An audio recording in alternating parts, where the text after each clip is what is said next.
حضور دی محفل ہے، ادب نہ کہو، نعرہ تکبیر، نعرہ رسالت، نعرہ رسالت، نعرہ حیدری، نعرہ حیدری، سرکار کی آمد، مٹھار کی آمد، حضور کی آمد، مکی کی آمد، نعرہ رسالت۔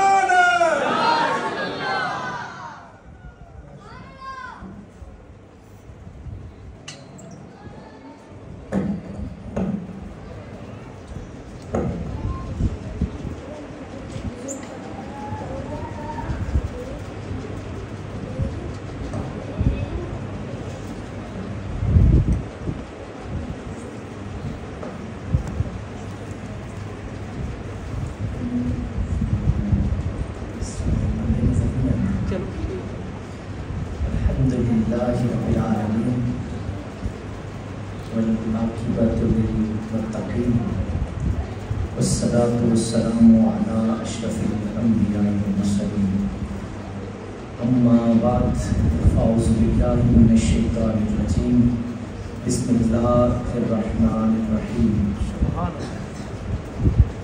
قد جاءكم من الله نور وكتاب مبين صدق الله العظيم وصدق رسوله النبي الكريم إن الله وملائكته يصلون على النبي يا أيها الذين آمنوا صلوا عليه وسلموا تسليما اللهم صل على سيدنا ومولانا محمد وعلى آل محمد الصلاة والسلام عليك يا رسول الله الصلاة والسلام عليك يا حبيب الله الصلاة والسلام عليك يا خطيب الأنبياء والمرسلين الصلاة والسلام عليك يا جد الحسن والحسين الحمد لله على نعمة الإسلام وكفى بها النعمة۔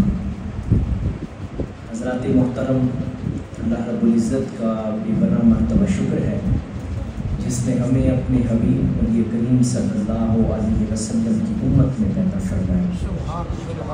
یہ جو رحمت، برکت، کرم اور فضل کا ماہ مبارک ہے، اس میں اس کائنات کی سب سے اعلیٰ اور افضل ذات والا صفات اس کائنات میں تشریف لائی، اور یہ ایسا خاندان ہے جو شروع سے لے کر انتہا تک، ازل سے لے کر ابد تک پوری کائنات میں سب سے اعلیٰ اور افضل ہے۔ پوری کائنات میں سب سے اعلیٰ اور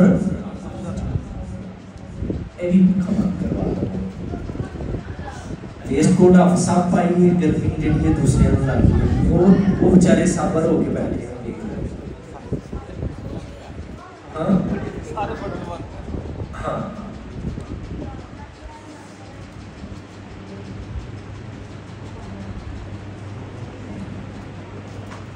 نالو آپ صاحب ایڈوکیٹ بھی بن گئے، لائسنس یافتہ، اگے لائسنس نہیں سی ملیا، انہوں نے لائسنس بھی مل گیا، پھر بھی دیکھ لو کنے سبر میں بیٹھے۔ کیوں اسلام صاحب؟ تو اس ماہ مقدس میں وہ نبی آیا جس کی پوری جد کائنات میں سب سے افضل ہے۔ میرے نبی نے ارشاد فرمایا کہ اللہ نے پوری کائنات کے قبیلوں کو دیکھا اور سب سے جو محبوب قبیلہ تھا وہ میرا تھا، اسے چن لیا، کائنات کے قبیلوں میں میرے قبیلے کو چنا۔ پھر پوری کائنات کے آباء و اجداد کو دیکھا اور اللہ نے میرے آباء و اجداد کو چنا۔ محمد الرسول اللہ کے آباء و اجداد جیسا کوئی نہیں، حضور علیہ السلام کے پورے خاندان، نسب میں جیسا کائنات میں کوئی نہیں۔ اور نبی کریم صلی اللہ علیہ وسلم کا خاندان اس قدر پاکیزہ خاندان ہے کہ اس وقت تک تمہاری نماز نہیں ہوتی جب تک محمد الرسول اللہ اور آپ کی آل پر تم درود نہیں پڑھ لیتے، اس وقت تک نماز نہیں ہوتی۔ تو اس قدر طہارت حاصل ہے۔ آپ سب ایک کو بند ہو جائے گی ذرا، کوئی تھوڑی ہوتی مل جائے، آواز بالکل صاف ہو جائے۔ تو پوری جنگ بس جی ایسی ہے کہ اللہ کریم فرماتا ہے انما یرید اللہ لیذھب عنکم الرجس اہل البیت ویطہرکم تطہیرا۔ میں عرض کر رہا تھا میرے نبی کا خاندان کائنات کے سب سے اعلیٰ اور افضل خاندان سے تعلق ہے، اور یہ خاندان کی شان یہ ہے کہ اس خاندان کے ایک فرد کی ایڑی سے چشمہ فیض جاری ہوا ہے، اور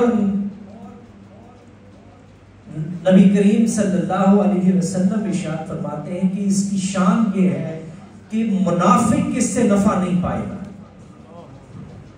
اس سے جو قلب جو طہارت والا قلب ہے وہ اس سے نفع نہیں پا سکے گا۔ تو اس قدر اللہ نے اس خاندان کو طہارت عطا کی کہ یہ اس کے کائنات کے پاکیزہ ترین لوگوں کو اٹھائیے، وہ شجرہ آپ کو محمد رسول اللہ تک لے جائے گا، اور پھر اس خاندان کے پانی کا جو تعلق ہے وہ پانی بھی کائنات کے سارے پانیوں سے اعلیٰ اور افضل ہے۔ اب میں آپ کو جو بات سمجھانا چاہتا ہوں وہ یہ ہے کہ حضرت اسماعیل علیہ السلام کا ہی یہ خاندان ہے۔ اسماعیل کے قدم سے جو پانی لگا، کائنات میں کوئی پانی زمزم کا مقابلہ نہیں کر سکتا، اور مصطفیٰ کے خاندان علی، حسن، حسین، فاطمہ، ان کا کائنات میں کوئی مقابلہ کیسے کر سکتا ہے؟ اور یہ طہارت اللہ نے عطا کی۔ زمزم کائنات میں بے مثل و بے مثال ہے، اسماعیل کائنات میں بے مثل و بے مثال ہے، ابراہیم دنیا میں بے مثل و بے مثال ہے، محمد رسول اللہ اس دنیا میں بے مثل و بے مثال ہے، میرے نبی کا دادا عبد المطلب پوری دنیا میں بے مثل و بے مثال ہے، علی کا باپ ابو طالب کائنات میں بے مثل و بے مثال ہے، اور علی المرتضی، فاطمہ، حسن، حسین، جعفر، باقر، عبد القادر جیلانی، داتا گنج بخشی اجمیری، معین الدین چشتی اجمیری، یہ کائنات میں بے مثل و بے مثال خاندان سے تعلق کرتے ہیں، جس کے عام فرد اس قدر اعلیٰ اور افضل ہیں، اس مصطفیٰ کی شان کا عالم کیا ہوگا۔ تو حضور کا نسب بھی اعلیٰ ہے اور حسب بھی اعلیٰ ہے۔ دنیا میں کسی کا حسب اعلیٰ ہوتا ہے، نسب نہیں ہوتا، کسی کا نسب ہوتا ہے، حسب نہیں ہوتا۔ میرے نبی کا خاندان وہ ہے جس کا حسب بھی اعلیٰ ہے، جس کا نسب بھی اس کائنات میں اعلیٰ ہے۔ تو اس خاندان میں اللہ نے اپنے حبیب کو بھیجا کہ جس کے پوری جد کو حضور علیہ السلام فرماتے ہیں میرے پورے خاندان میں، شجرہ میں ایک بھی ایسا نہیں جس نے کبھی شرک کیا ہو، کوئی بھی ایک ایسا نہیں،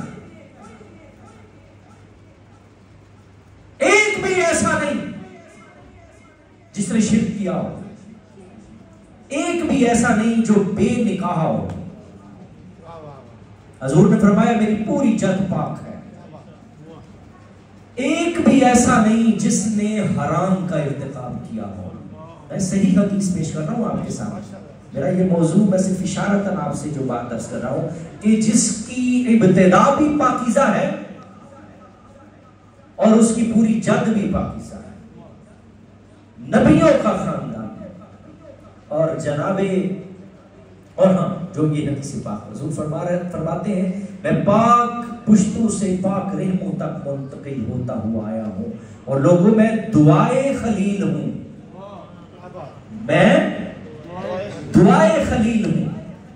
تو یہ وہ ماہ مقدس ہے جس میں اللہ نے اپنے حبیب کریم صلی اللہ علیہ وسلم کو بھیجا کہ حضور کی نسبت جسے مل گئی وہ بھی اعلیٰ ہو گئے۔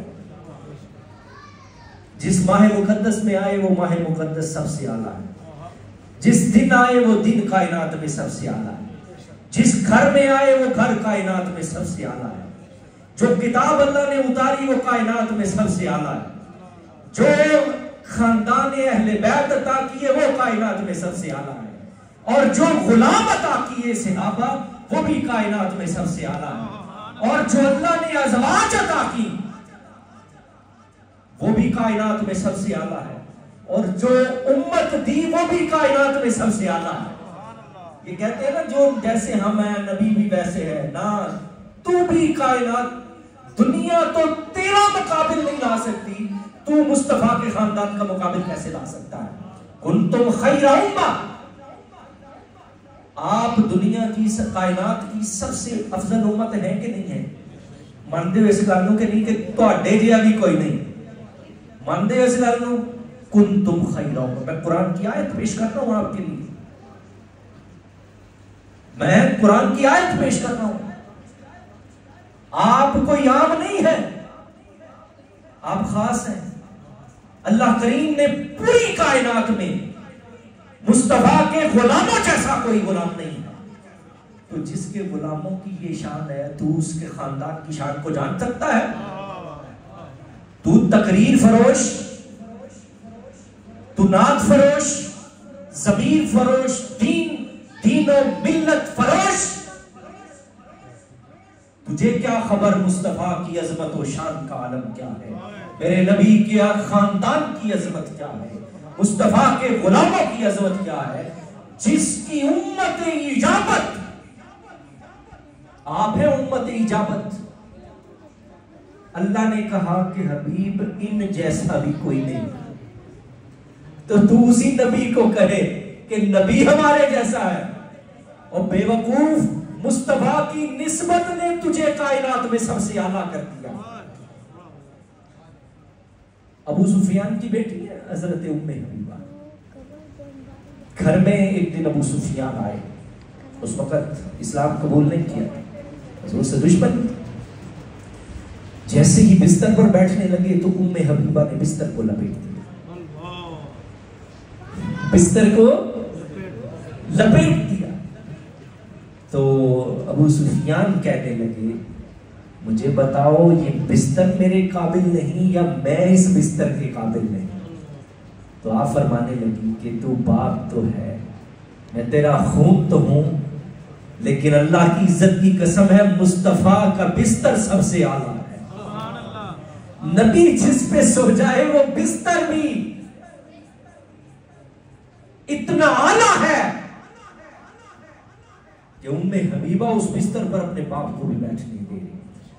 یہ کائنات کی اعلیٰ ترین خاتون تھی، یا نساء النبی لستن کاحد من النساء، میرے رب نے فیصلہ کیا۔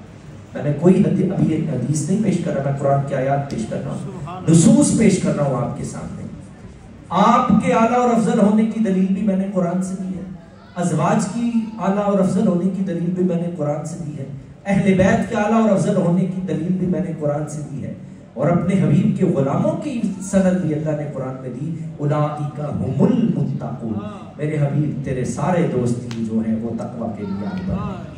تو جب مصطفیٰ کی نسبت اتنی اعلیٰ ہے، فرشیوں کو فرش سے اٹھائے اور عرش کی بلندیوں تک پہنچا دے، خود نہ تھے جو راہ پر اوروں کے ہادی بن گئے، وہ کیا نظر تھی جس نے مردوں کو مسیحا کر دیا۔ یہ خود مردہ تھے لیکن مسیحا بنے کائنات کے لیے۔ حضرت فاروق اعظم ایک دن ایک جگہ سے واپس آ رہے تھے تو وہاں گھوڑوں سے نیچے اتر آئے، اتر کے بچوں کی طرح بلک بلک کر وقت کا امیر المومنین بچوں کی طرح رو رہا ہے.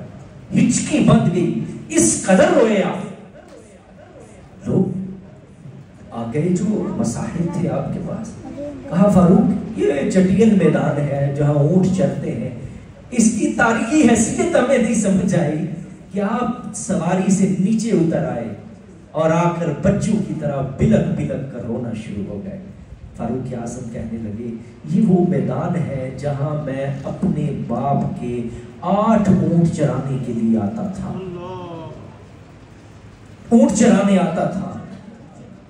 شام کو میرا باپ آتا جب تو کوئی اونٹ وہاں ہوتا کوئی وہاں ہوتا، میں 8 اونٹ نہیں سنبھال سکتا تھا. میرا باپ مجھے تھپڑ رسید کیا کرتا.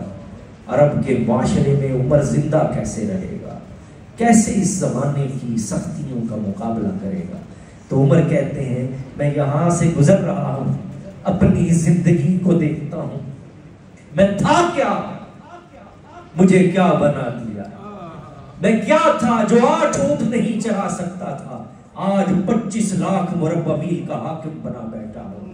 میرا اقبال صدا دیتا ہے فیض ہے تیرے خدنگے ناز کا، کہاں تھا میں آشنائے درد دل.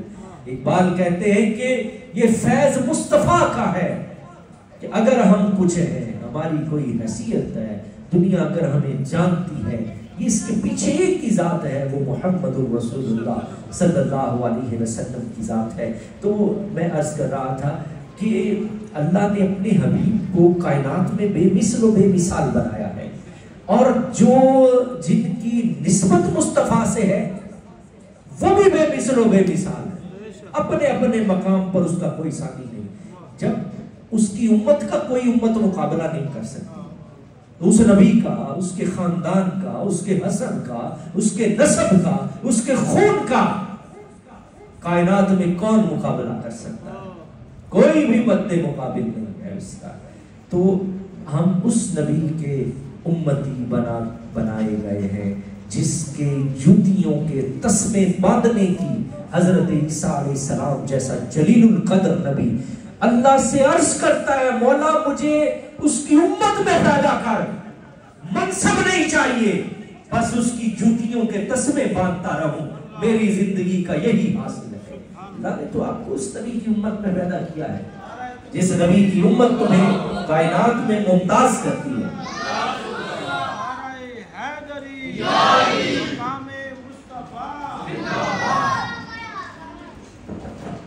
تو وہ اللہ نے ہمیں رسول عطا کیا جو ہم سب کو ممتاز بناتا ہے، جو ہمیں رب کا محبوب بناتا ہے، جو ہمیں رب کی بارگاہ میں پیش کرتا ہے.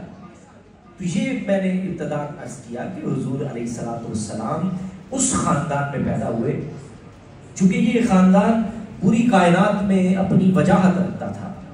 حضور کے جو دادا تھے نا حضرت عبد المطلب، یہ اللہ نے ان کو سیاسی وجاہت بھی عطا کی تھی اور مذہبی وجاہت بھی عطا کی.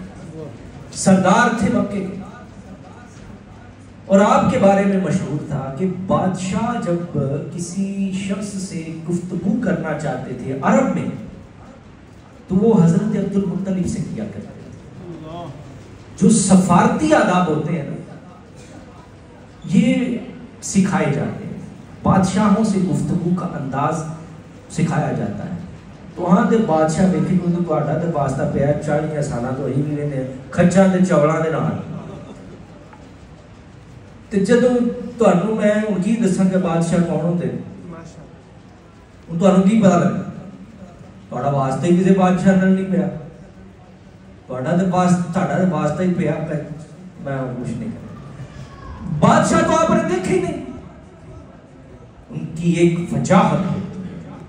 آپ دنیا کے بادشاہ سعودیہ کا محمد بن سلمان، یہ اس وقت تمام سفارت مسلمانوں کی بات کر رہا ہوں، ان تمام آداب کو جاننے والا ہے جو بادشاہوں کے آداب ہو. قطر کا بادشاہ، آپ اس شخص کو دیکھیے، یہ وہ لوگ ہیں جنہوں نے بچپن سے بادشاہت کی تربیت لی ہے، دنیا کی بہترین یونیورسٹیوں میں پڑھے، ان کی تعلیم ان کا ماحول جس میں وہ رہے، آپ کے ملک کی ایک آپ کو سو اختلاف ہو سکتا ہے ساڑھا بیچی نہ کوئی طرح سے سخت مخالف پیپلز پارٹی نے شروع کرے، لیکن جو بے نظیر تھی اس نے بھٹو سے وہ سفارتی آداب سیکھے جو کسی نے نہیں سیکھے۔ آکسفورڈ کی پڑھی لکھی خاتون تھی، دنیا کے تمام بادشاہوں کے ساتھ گفتگو کا، بولنے کا، چلنے کا، بیٹھنے کا اسے انداز آتا تھا، لائق خاتون تھی، وہ اس قابل تھی کہ اس ملک کی بادشاہت کر سکتی ہے، لیکن چونکہ یہاں پڑھے لکھے کی گنجائش نہیں، جو پڑھا لکھا ہوگا وہ یہاں حکمران نہیں بن سکے گا، جو بنے گا وہ ذلیل و خوار کر دیا جائے گا۔ چونکہ جاہل جب تک رکھا جائے گا اس قوم کو، نہ تو اس قوم کی تعلیم درست کی جائے گی، یہ یاد رکھیں، آپ کو سخت باتیں ہیں۔ ایک تو آپ کو جاہل رکھا جائے گا، آپ کے اسکول تعلیمی سسٹم کو کبھی بھی یہ مضبوط نہیں ہونے دیں گے، نہ یہ آپ کے سرکاری اسکولوں کو پنپنے دیں گے، نہ یہ آپ کے پرائیویٹ اسکولوں کو پنپنے دیں گے۔ جو یہ کام کرے گا، جو بادشاہ بھی آ کے یہ کام کرنے کی کوشش کرے گا، اسے نشانی پر بنایا جائے۔ یہ اب آپ لوگوں کے اوپر ہے کہ آپ نے، یہ بات ہماری دور نکل گئی، ہمارے حالات بھی عرب میں جو بادشاہ تھے سپر پاور تھی روم کی، نجاشی جیسا خاندانی بادشاہ موجود تھا، کیسر و کسرا موجود تھے، ان کے سفیر آتے تھے اور وہ اگر کسی شخص سے گفتگو کرنا چاہتے تھے تو وہ کہتے تھے یار وہ کوئی چوڑ متھے نہ لائیو ساڑھا، کوئی خاندانی بندہ لائیو، اور وہ کون تھا؟ عرب کا حسن، عرب کا نور، عرب کا ایمان، وہ میرے نبی کا دادا جناب عبد المطلب تھے۔ وہ کہتے تھے یار کسی سے بات کرنے کا مزہ بھی تو آتا ہے، وہ شخص جو بادشاہی کے اصولوں سے واقف ہے۔ آپ کا سجادہ رکھوایا جاتا تھا بیت اللہ کے اندر جناب عبد المطلب کا، پورے خاندان میں کسی بچے بڑے کو اجازت نہیں تھی اور جرأت بھی نہیں تھی کہ جناب عبد المطلب کے سجادہ پہ جا کے بیٹھ جاتا، لیکن کبھی کبھی حضور آتے تو اس پہ بیٹھ جاتے۔ وہ برادری ہوتی ہے، پاوے جو مرضی ہوئے، وہ کہتے ہیں کہ ہمارے بچوں کو تو کبھی آپ نے ادھر نہیں آنے دیا، ایک پوترا کو گودا بیٹھ گئے، یہ بیٹھ جاتا ہے اور یہ بیٹھا بھی ہو تو آپ نہیں بیٹھ، حضور بچے تھے۔ تو جناب عبد المطلب فرماتے ہاذا ابنی سید، میرا بیٹا ہے سردار، یہ پیدا ہی سرداری کے لیے ہوا ہے، یہ انبیاء کا بھی سردار ہے، یہ اولیاء کا بھی سردار ہے، یہ پوری کائنات کا سردار میرا پوتا بنا کے بھیجا گیا ہے، اس سے زیادہ سرداری کس کو آتی ہے؟ اور پھر میرے نبی نے ارشاد فرمایا، جب حضور نے اپنے خاندان کو وانذر عشیرتک الاقربین، اللہ نے حکم دیا پہلے برادری کو اکٹھا کیجیے، ان کو حضور نے بلایا، حضور نے ارشاد فرمایا کہ میرا کلمہ پڑھ لو، میرا رب تمہیں شرق سے غرب تک حکمرانی عطا کر دے۔ وہ ڈر دے سن کہ جے اینو اگے لین دا تے سانو مرنا کسی کی خطرہ کی سی، وہ کہتے سن اینو اگے لین دا تے سانو کسے نہیں مرنا۔ حضور کو پتا تھا اس بیماری کا، میرے کریم نے ارشاد فرمایا کہ لوگوں علی حکمران نہیں بنے، شرق سے غرب تک حکمرانی نہیں کی امام حسن نے، یہ دو خلیفہ راشد ہیں۔ ہم تو ڈنڈی مارتے ہیں یہاں بھی، امام حسن کو خلیفہ راشد مانتے ہوئے تکلیف ہوتی ہے، چھپاتے ہیں باتوں کو۔ کیا امام حسن نے سیاست نہیں کی؟ کیا امام حسن نے خلافت نہیں کی؟ کیا علی المرتضیٰ شیر خدا شرق سے غرب تک حکمران نہیں رہے؟ میرے نبی بھی یہی کہا فرمایا کرتے تھے، آپ فرماتے تھے میرا کلمہ پڑھ لو، میرا رب دنیا کی سرداریاں بھی دے گا، دین کی سرداریاں بھی تمہیں عطا فرمائے۔ یہ سب کچھ یاد رکھنا یہ میری وجہ سے ہے۔ تو محمد جناب عبد المطلب یہ اتنی وجاہت کا خاندان تھا، اور یہ ہمیں مارتے ہیں مولوی چوڑے کہ نبی کا خاندان کو جب تک غریب ثابت نہیں کریں گے، بے بس ثابت نہیں کریں گے، لاچار ثابت نہیں کریں گے۔ حلیمہ سعدیہ کے قصے میں اتنے جھوٹے رنگ بھرے، اتنے جھوٹے رنگ بھرے انہوں نے، او جی کوئی منہ نہیں سی کردا ہے نا، او ابھی 50 دن پہلے ابرہا جو تھا وہ سردار کس کو مان رہا تھا، اونٹ کس کے پکڑ رہا تھا، کتنے پڑھے سن میرے نبی کے دادا کے، وہ گفتگو کس سے کر رہا تھا، وہ نبی کے دادا عبدالمطلب سے۔ تم اتنی دیر تک ان پر پیسے نہیں پہنتے جب تک نبی کے خاندان کو لاچار ثابت نہ کر سکو۔ یہ وجاہت کا خاندان تھا، اور آپ کے لقب کیا تھے؟ اس خاندان کو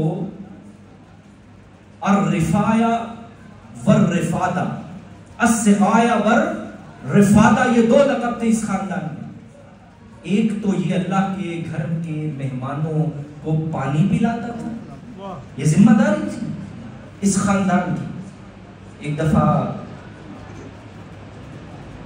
حضرت ابو ذر غفاری آئے چوری چھپتے چھپاتے حضور کا پتہ کرنے، پہلے اپنے بھائی انیس کو بھیجا، پھر خود آئے، کہتے ہیں میں حرم میں موجود تھا، کھانے کے لیے کچھ نہیں تھا، زمزم پیتا تھا، اور اتنا زمزم پیا کہ میرا پیٹ جو تھا وہ بڑھ گیا، کیونکہ یہ زمزم کھانا بھی ہے، یہ پانی نہیں صرف، اس کے اندر یہ پورا میل ہے جو زمزم ہے۔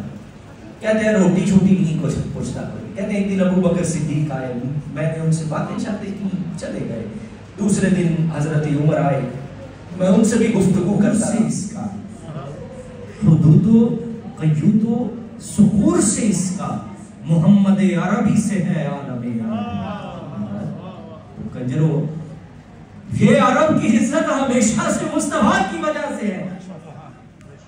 میرے نبی نے تو 1400 سال پہلے کہا تھا میں چاہوں تو احد سونے کا بن کر میرے ساتھ ساتھ چلتا بھی، تو کہتے ہو ہم بے اختیار ہیں، ہم دے کچھ نہیں سکتے، ہم کر کچھ نہیں سکتے۔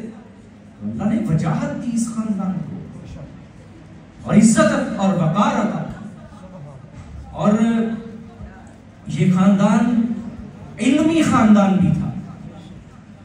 جدو لکھن پڑھن دی باری ہوتی سی تے کون لکھتا سی جی؟ حضرت علی المرتضیٰ شیر خدا۔ پڑھا لکھا کون سی جی؟ وہ کہتے ہیں جی حضور کا آخری وقت تھا، حضور نے کاغذ قلم منگایا تو حضرت عمر نے نہ دیا۔ او بھائی اس وقت وہاں تو لکھنا پڑھنا علی جانتے تھے، حضرت عمر لکھنا کس نے تھا؟ عجیب، کوئی عقل بھی تو ہوتی ہے کہ اگر کوئی چیز حضور نے لکھوانی بھی تھی تو وہ علی نے لکھنی تھی، تو کس کو قصوروار ٹھہراؤ؟ تمام اہم ڈاکومنٹس جو ہوتی تھی جو بادشاہوں کو لکھوائے جاتے علی لکھتے تھے۔ صلح حدیبیہ کس نے لکھا؟ مولا علی نے۔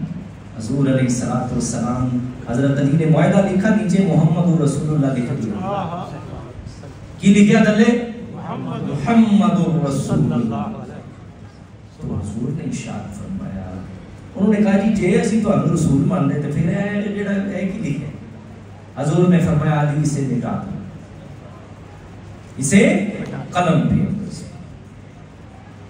تو آپ فرمانے لگے یا رسول اللہ کیا کہہ رہے ہیں اور کس سے کہہ رہے ہیں؟ علی کی جان جا سکتی ہے لیکن محمد الرسول اللہ پہ قلم نہیں۔ حضور نے پھر فرمایا کہ ہم صلح کرنے آئے ہیں، چل تو نہیں کی، یہ نہیں کہا کہ تو مارے گا، میرے کریم نبی نے علی سے ڈاکومنٹس لیا، اس پہ خود قلم پھیرا۔ انہوں بھی گل دی تو انہوں سمجھ نہ آئے تو میں اس تو سان زبان چھوڑ کو جب اس تو سمجھا سکتا، تو ہر چیز میرے علی کے قلم سے نکلی ہے۔ اسلام کی حقانیت،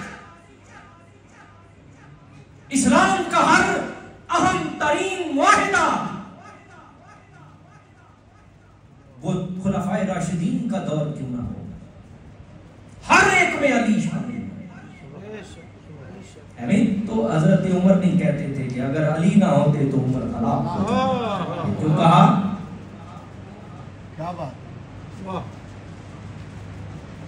میں عرض کر رہا تھا یہ وجیح خاندان ہے جس کی ورث تھی عرب کے اندر، وہ سیاسی وجاہت بھی تھی، وہ سماجی بھی تھی، عالمی بھی تھی۔ کیا؟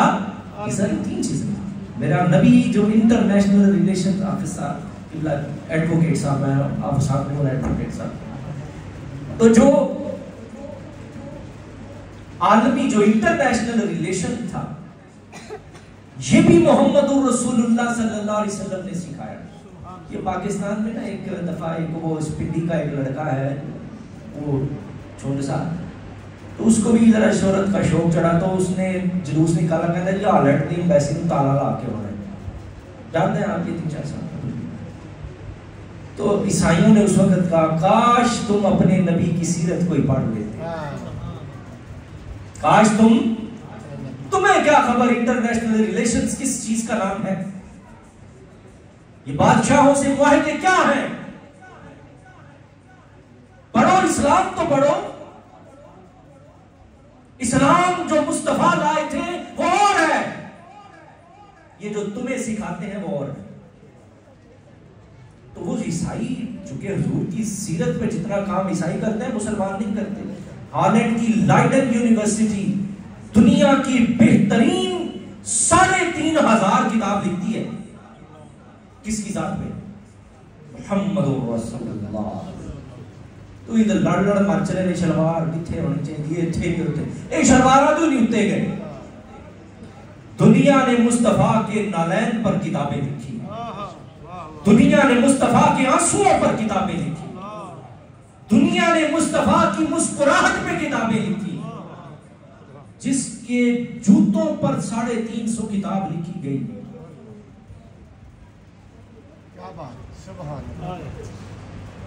اس نبی کی شان کو تو ملا کیسے سمجھ سکتا ہے؟ وہ اس کی عظمت، رفت، کمال، اس کی وجاہت، اس کا علم، اس کا جاہ و اکرام، اس کی فکر تجھے کیا سمجھ؟ تو پہلے اپنی شلوار پہ پوری کر، بعد میں آئی وہ بھی نصیر الدین نصیر فرمایا کرتے تھے حاضرو ناظرو نورو بشر غیب کو چھوڑ، یہ تیرا میدان ہے، تو اپنا کام کر، کوئی ٹھیک پالن پورن والا کام جڑا ہے وہ کر، کوئی چندہ چندہ والا جڑی ہے نا وہ سیدھے کر۔ تمہیں نبی کی شان پہ پیر نصیر الدین نصیر علیہ رحمہ فرماتے تھے حاضرو ناظرو نورو بشر غیب کو چھوڑ، کیونکہ آپ جانتے تھے اس کا مبلغ علم کتنا ہے۔ وہ کہتے ہیں تو اپنے کو کام کر، کو چندہ چندہ والا تو جڑا اور فراڈ فروٹ جنے نے جو کچھ چھپانے چھپونے کی شیواں جڑی حدیث کوئی ادھر چھپا لے، کوئی ادھر چھپا لے، وہ کام کر۔ تجھے کیا خبر حاضر و ناظر کیا ہوتا ہے، وہ نور کیا ہے، بشر کیا ہے؟ حاضر و ناظر و نور و بشر غیب کو چھوڑ، شکر کر تیرے عیبوں کو چھپائے ہوئے۔ تو اس بات پہ جھگڑتا ہے نبی نور ہے، غیب نہیں تھا، بشر ہے نہیں تھا، کیا تھا؟ تو اپنی خیر منا، شکر کر تیرے عیبوں کو چھپائے۔ حضرت شاہ عبدالعزیز محدث دہلوی نے یہ جو قرآن کی آیت ہے نا واللیل والضحیٰ واللیل، حضور کی زلفیں اس کا ترجمہ کیا جاتا ہے۔ شاہ عبدالعزیز محدث دہلوی کہتے ہیں اس کی ایک تفسیر، اس کا ایک قول حضور کی کالی کملی ہے۔ اور کون سی کالی کملی ہے؟ جس نے امت کے عیبوں کو ڈھانپ رکھا ہے۔ حضور نے بڑے عیب ہمارے ڈھکے ہیں، خدا کی عزت گواہ کی قسم میرے نبی نے ہمارے اتنے عیبوں پہ پردہ ڈالا ہے تم تصور بھی نہیں کر سکتے۔ حضور علیہ السلام ارشاد فرماتے تھے مجھ سے زیادہ سوال نہ کیا، اور ایک دن ایک شخص آ کے کہنے لگا کہ میرا باپ کہاں؟ کیا؟ میرا باپ پیو ہونے کی میرے حالانکہ یہ نبی سے پوچھنے والی بات ہے. حضور نے ارشاد فرمایا چھوڑ دے اس بات کو. کیا کر؟ چھوڑ. کوئی اور بات کرنے والی ہے تو کہتا جی نہیں مجھے بتائیں میرا باپ کون. حضور نے فرمایا تو اپنے باپ کا نہیں ہے، فلاں تیرا باپ ہے. جب اس نے عیب ڈھانپ رکھے ہیں تو ڈھانپا رہنے دے.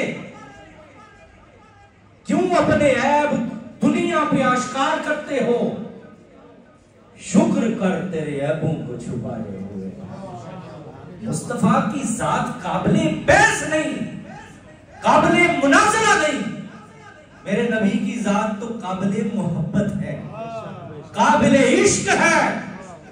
اس بات سے ملا جس دن لڑیں گے میں نبی سے زیادہ محبت کرتا ہوں، وہ کہے میں زیادہ محبت کرتا ہوں، ہم اس دن تمہیں مان لیں گے. تم تنقیس مصطفیٰ کرو گے، تنقیس اہل بیت کرو گے، ہم بھی تمہاری تنقیس کریں گے. ہم تمہارے گریبان پکڑیں گے، ہم بھی تمہارے عیب پھر بتائیں گے. جب تک تم محمد رسول اللہ صلی اللہ علیہ وسلم کی ذات والا صفات، جس نے تمہیں عزتیں دی، جس نے تمہیں وقار دیا، تم اسی نبی پہ بولتے. یہ ماہ مقدس حضور کی آمد کا ہے، اس میں حضور کا ذکر ہونا چاہیے. کثرت سے ذکر کیجیے حضور کی عظمت و شان کے، حضور کی حیات مقدسہ کے، حضور کے خاندان کے، حضور کی خدمات کے جس قدر تذکرے ہو سکتے ہیں اس قدر تذکرے کیجیے. یہ میلاد النبی کا حق ہے. حضور کے ولادت کا ذکر کیجیے، حضور کے بچپن کا ذکر کیجیے، حضور کی جوانی کا ذکر کیجیے، حضور کے لڑکپن کا ذکر کیجیے، حضور کے شباب کا ذکر کیجیے، حضور کے غزوات کا ذکر کیجیے، حضور کی صبح کا ذکر کیجیے، میرے مصطفیٰ کی شاموں کا ذکر کیجیے. اس میں کون سی اختلاف کی بات ہے؟ لڑتے ہیں جی یہ یوم وفات ہے، وہ یوم وفات منا لو، ہم راضی ہیں. ہم یوم میلاد مناتے ہیں، ہمیں کہتے ہیں نہیں جی اے وفات ہے. تو ہم کیا کہتے ہیں؟ اس سے جھگڑنے والی کون سی بات ہے؟ کہیں جی آپ یوم وفات کا یوم وفات منا لو. وہ منایا دیکھا جی کسی نے؟ نہیں. وجہ کیا ہے؟ وجہ یوم میلاد اور یوم وفات نہیں، وجہ ذکر مصطفیٰ ہے. تیرے اندر کا گند ہے، تیرے اندر کا بغض مصطفیٰ ہے جو تجھے کچھ بھی نہیں کرنے دیتا. ہم یہاں بیٹھ کے حضور کا ذکر کر رہے ہیں، ہم نے حضور کے خاندان کا ذکر کیا، حضور کے اہل بیت کا ذکر کیا، حضور کے اصحاب کا ذکر کیا. اور یاد رکھیے گا حضور کا ذکر ہو تو رب خوش ہوتا ہے. کون خوش ہوتا ہے؟ قُلْ إِن كُنتُمْ تُحِبُّونَ، میں قرآن کی آیت پیش کرتا ہوں. قُلْ إِن كُنتُمْ تُحِبُّونَ اللَّهَ فَاتَّبِعُونِي يُحْبِبْكُمُ اللَّهُ. میں قرآن کی نص پیش کی ہے، میں اس پہ اور بھی دلائل ہیں لیکن میرا وقت ختم ہو گیا، میں اب وقت سے تجاوز چل رہا ہوں. میں نے جتنی تقریر کرنی تھی وہ کر چکا ہوں. تو کیا عرض کر رہا تھا؟ خدا خوش ہوتا ہے، اور خدا کا ذکر کرو تو مصطفیٰ خوش ہوتے ہیں. حضور کی خوشی کس میں ہے؟ اللہ کا ذکر ہو. اور اللہ کی خوشی کس میں ہے؟ وہ مصطفیٰ کا ذکر ہو. اس لیے قرآن کہتا ہے ان اللہ و ملائکتہ یصلون علی النبی یا ایھا الذین آمنوا صلوا علیہ وسلموا تسلیما. ان دو آیتیں میں پیش کرتی ہیں. حضور کا ذکر کریں گے میرا رب راضی ہوگا، رب کا ذکر کریں گے میرا محبوب مصطفیٰ راضی ہو جائے گا. میں اہلیان دھیرا سندہ کا، اپنے محبوب ترین دوستوں کا، بھائیوں کا، جناب احمد ندیم صاحب کا، طاہر یعقوب صاحب کا، سلام یعقوب صاحب کا، فدا حافظ صاحب کا، نصیر بٹ صاحب اور دیگر تمام احباب کا شکر گزار ہوں کہ آپ ہر سال اس محفل پاک کا انعقاد کرتے ہیں. اس 12 ربیع الاول کو چونکہ کچھ تھکاوٹ اس قدر تھی، حالانکہ میں بڑی تھکاوٹ میں یہاں آتا ہوں رات تک، لیکن موقع نہیں ملنا تھا. تو محسن صاحب ہمارے درمیان پل کی حیثیت رکھتے ہیں، تو جب بھی اس پروگرام کا انعقاد ہوتا ہے تو محسن صاحب بڑی ذمہ داری کا مظاہرہ کرتے ہیں. میں دعا گو ہوں اللہ کریم محسن ریاض صاحب کے خاندان پر بے بہار رحمت نازل کرے. اللہ کریم اس خاندان کو دین کی خدمت سے بڑی دنیا کی کوئی عزت نہیں ہے دین کی خدمت سے بڑھ کر. یاد رکھیے اے باقی ہمارے دنیاوی عہدے جاہ و حسب نسب ان کے فوائد وہ نہیں ہیں. اصل بات کس کی ہے؟ محمد مصطفیٰ کے دین کی خدمت ہے. مصطفیٰ کے دین سے بڑھ کر کائنات میں کوئی عزت نہیں. تو اللہ اس دین کی خدمت کو اللہ کریم دن دگنی رات چوگنی ترقی عطا فرمائے اور اس میں اسے اللہ کریم اپنی بارگاہ میں قبول فرمائے. الحمدللہ رب العالمین والصلاۃ والسلام علی